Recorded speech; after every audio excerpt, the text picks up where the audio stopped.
Namaskar and welcome to Teaching Mantra. A teacher is said to be explaining when he is deciding how, why and what of a concept. And a good explanation is one which is early understood by the students. The ability to explain logically and clearly is one of the most important skills. But a problem which a teacher constantly faces is how can I explain this idea or concept to my students clearly and accurately, so that it is early understood by the students. The micro-teaching skill of explaining is an act of bringing about an understanding in the students about a concept. So today our lesson is skill of explanation. Content को easy बनाकर students के सामने present करना और उसे समझने के योग्य बनाने के कौशल को ही स्किल ऑफ एक्सप्लेनेशन या व्याख्या कौशल कहते हैं। स्किल ऑफ एक्सप्लेनेशन के प्रयोग से कंटेंट को इफेक्टिवली प्रेजेंट करना आसान हो जाता है। That's why the skill of explanation teaching skill का सबसे ज्यादा इम्पोर्टेंट स्किल होता है। Now what are the components of skill of explanation? The skill of explaining consist of two types of behaviour, desirable behaviour and undesirable behaviour. Hindi में वांछित व्यवहार और अवांछनीय व्यवहार। जब आप इस स्किल की प्रैक्टिस करें तो occurrence of desirable behaviour increase होना चाहिए और अनडिजायरेबल बिहेवियर डिक्रीज होना चाहिए। अब डिजायरेबल बिहेवियर में कौन कौन से कंपोनेंट्स आते हैं? First is the use of appropriate introductory statements. व्याख्यान प्रारंभ। A beginning statement is an opening statement made by a teacher कि वे क्या एक्सप्लेन करने वाली हैं। So it creates a mental alertness and readiness in the students. अब इसके लिए वॉइस मॉड्यूलेशन करना जरूरी है। The teacher must use variation in her pitch, tone and volume to convey the importance of her ideas. Teacher pause ले सकते हैं कोई एग्जाम्पल समझाते हुए, किसी वर्ड पर एम्फेसाइज करते हुए या बोलने की स्पीड को ऑल्टर करते हुए। टोन वेरिएशन के साथ साथ लैंग्वेज पर भी ध्यान दें कि it should be appropriate with short simple sentences plus with full use of explaining links and phrases. Next component is use of explaining links. व्याख्या संयोजक शब्दों का प्रयोग। The teacher should use explaining links to make his explanation effective. Explain करते समय linking words and phrases का use करें because in link से explanation में clarity and continuity आती है। ये जो linking words हैं, these are generally conjunctions and prepositions. संयोजक और पूर्वसर्ग होते हैं जिससे causes, consequences, reasons, purpose etcetera clear हो जाते हैं। So some examples of linking words are therefore, hence, thus, since, consequently, so that, because, the cause of, due to, in spite of etcetera.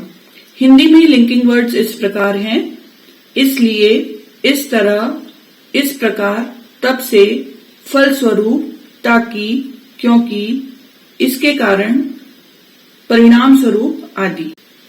Next component is technical words defined. तकनीकी शब्दों का स्पष्टीकरण। Sometimes when a teacher is explaining a particular phenomena तो वो कुछ technical या difficult words use करते हैं and if these terms are not defined properly it becomes difficult for the students to comprehend the meaning. It is therefore essential कि difficult या technical words साथ के साथ ही एक्सप्लेन की जाएं। फॉर एग्जाम्पल, अगर आप टॉपिक पढ़ा रहे हैं वाटर साइकिल तो उसमें काफी सारी डिफिकल्ट टर्म्स हैं जो आती हैं। For example, evaporation, condensation, precipitation, sublimation, infiltration and percolation, run off, transpiration etcetera. तो ये सारी जो टर्म्स हैं ये टॉपिक पढ़ाते हुए जब बीच में आती हैं तो आपको इनको साथ के साथ ही एक्सप्लेन करना चाहिए। नेक्स्ट इज सीक्वेंसिंग, अनुक्रमण। The teacher should pay attention to the logical sequencing of the content. जो भी टॉपिक पढ़ाया जा रहा है उसके क्रोनोलॉजिकल ऑर्डर को ध्यान में रखें। जो टर्म पहले दी गई हो उन्हें पहले डिस्कस करें सो दैट कंटिन्यूटी ब्रेक ना हो। Next component is covering essential points, आवश्यक बिंदु। जो भी टॉपिक आप पढ़ा रहे हैं तो उसमें बहुत सारे इंटर रिलेटेड कंसेप्ट हो सकते हैं, सो ध्यान दें कि सभी एसेंशियल पॉइंट्स कवर हो जाएं। सपोज आप टॉपिक पढ़ा रहे हैं बैंकिंग, तो इसमें क्या क्या एसेंशियल पॉइंट्स हो सकते हैं? First is what is banking, फिर types of bank, functions of banks, e banking, different types of transactions, etc. Next component is fluency in language. भाषा का प्रभाव. Language should be clear, simple and easily understandable with explaining links, tone variation to explain the concept.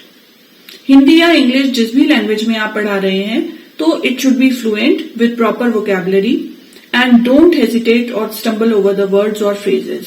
और ये तभी possible हो सकता है जब अपना आप कंटेंट अच्छे तरीके से तैयार करके जाएं, उस पर मास्टरी करके जाएं.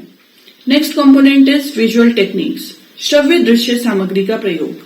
Whatever type of explanation a teacher uses, whether it is descriptive, कोई स्ट्रक्चर या प्रोसीजर एक्सप्लेन कर रहे हैं, या रीजन गिविंग टाइप है जिसमें क्या होता है, कैसे होता है, क्यों होता है, स्टेप समझाने हो, तो विजुअल एड्स यूज करना is the best option.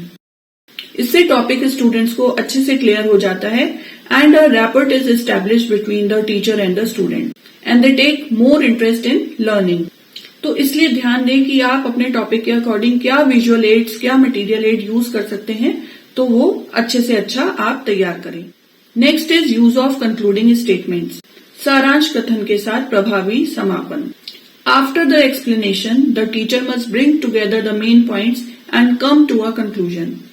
Explanation के बाद टीचर को इम्पोर्टेंट टर्म्स और टॉपिक या प्रकरण को समराइज जरूर करना चाहिए. इससे स्टूडेंट्स को पूरा टॉपिक क्लियर हो जाता है.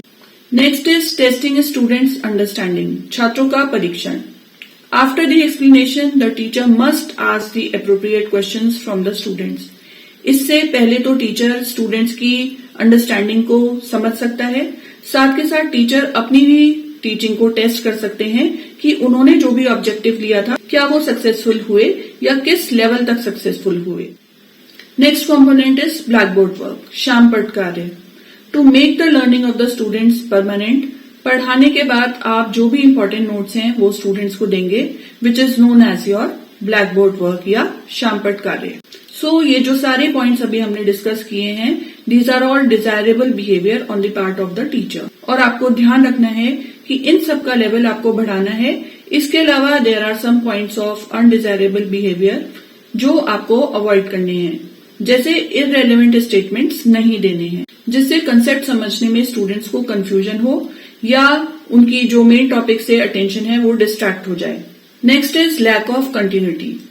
व्हेनेवर द ब्रेक अकर्स, बोलते बोलते आप रुक गए या आगे क्या बताना है आप भूल गए, तो कंटिन्यूटी ब्रेक हो जाती है. कंटिन्यूटी तब भी ब्रेक हो जाती है जब टीचर टॉपिक से हट जाए या इररेलेवेंट स्टेटमेंट्स देने लगे and all of a sudden बिना किसी लिंक के टॉपिक पर दोबारा वापस आ जाए. So you have to avoid this. Next is lack of fluency. While explaining your statements should be uninterrupted. क्योंकि लैक ऑफ फ्लुएंसी से आपका एक्सप्लेनेशन इफेक्टिव नहीं होगा एंड ऑल्सो स्टूडेंट्स को कंसेप्ट समझने में प्रॉब्लम हो सकती है and they may lose the interest in the topic. And also avoid using vague words or inappropriate vocabulary. For example, in fact, you know, somewhat, a little, etc. जिसमें doubt show हो रहा हो. हिंदी में जैसे असल में, तुम्हें पता है, लगभग, थोड़ा थोड़ा. तो इन सब वर्ड्स को यूज करने से एक तो ऐसा लगता है कि टीचर कॉन्फिडेंट नहीं है और दूसरा स्टूडेंट्स भी कंफ्यूज हो जाते हैं. So avoid such things. So I hope कि आपको सारे कंपोनेंट्स एकदम क्लियर हो गए होंगे. Desirable behaviour and undesirable behaviour भी क्लियर हो गया होगा. सो नाउ अपने लेसन प्लान को आप ठीक तरीके से बनाएं. So these are the components of skill of explanation in English as well as in Hindi. सो अब आपको क्या करना है, अपने लेसन प्लान को ठीक प्रकार से बनाएं, प्रैक्टिस करें और सुपरवाइजर की रेटिंग और कमेंट से अपने लेसन प्लान और टीचिंग स्टाइल को बेहतर बनाएं. And finally you will be confident and a very good teacher.